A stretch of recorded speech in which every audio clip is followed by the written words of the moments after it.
নমস্কাৰ আপোনালোক সকলোকে মোৰ ইউটিউব চেনেল ডিপি ইনফো গাইডৰ এই গুৰুত্বপূৰ্ণ ভিডিঅ'টোলৈ স্বাগতম জনাইছোঁ। ছাৰ বাইদেউসকল, এই ভিডিঅ'টোত শিক্ষকসকলৰ বাবে অহা এটা অত্যন্ত গুৰুত্বপূৰ্ণ নিৰ্দেশনাৰ ইনফৰমেশ্যনখিনি অতি চমুকৈ জনাবলৈ চেষ্টা কৰিম। আশা কৰিছোঁ আপোনালোকে ভিডিঅ'টো শেষলৈকে চাই ইনফৰমেশ্যনখিনি ভালদৰে জানি ল'ব। লগতে ভিডিঅ'টো প্ৰতিগৰাকী শিক্ষক বন্ধু বান্ধৱীৰ লগত শ্বেয়াৰ কৰিব যাতে সকলোৱে এই গুৰুত্বপূৰ্ণ খবৰটো লাভ কৰিব পাৰে। তেনেহ'লে আহকচোন ভিডিঅ'টোৰ মূল কথাখিনিলৈ আগবাঢ়োঁ। ছাৰ বাইদেউসকল, এইখন হৈছে সমগ্ৰ শিক্ষা অসমৰ এক্সিকিউটিভ ডাইৰেক্টৰ সঞ্জয় দত্ত ছাৰে প্ৰতিখন জিলাৰ ডিষ্ট্ৰিক্ট মিছন কোঅৰ্ডিনেটৰ সকললৈ প্ৰেৰণ কৰা এখন অত্যন্ত গুৰুত্বপূৰ্ণ পত্ৰ। ইয়াৰ ছাবজেক্টটো হৈছে information on initial date of joining of existing contractual teacher and state pool teacher under Samagra Shiksha Assam. এতিয়া এই চিঠিখনত কি লিখিছে চাওঁ আহকচোন। Sir Madam, with reference to the subject cited above, you are hereby requested to submit the information on initial date of joining of existing contractual teacher and state pool teacher under Samagra Shiksha Assam of your district.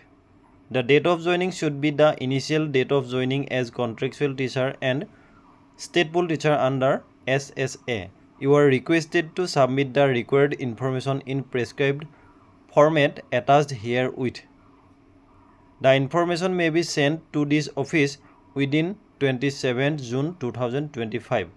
অৰ্থাৎ sir বাইদেউসকল, আপোনালোকে নিশ্চয় ধৰিব পাৰিছে যে সমগ্ৰ শিক্ষাৰ অধীনত যিসকল শিক্ষাগুৰুৱে কণ্ট্ৰেকচুৱেল শিক্ষক হিচাপে এতিয়াও কৰ্তব্য সম্পাদন কৰি আছে, তেওঁলোকৰ যিটো ইনিচিয়েল ডেট অফ জইনিং, অৰ্থাৎ তেওঁলোকে প্ৰথমবাৰৰ বাবে যিটো তাৰিখত যোগদান কৰিছিল, সেই তাৰিখটো বিচাৰি এই পত্ৰখন সমগ্ৰ শিক্ষাৰ তৰফৰ পৰা প্ৰতিখন জিলালৈ জাৰি কৰা হৈছে।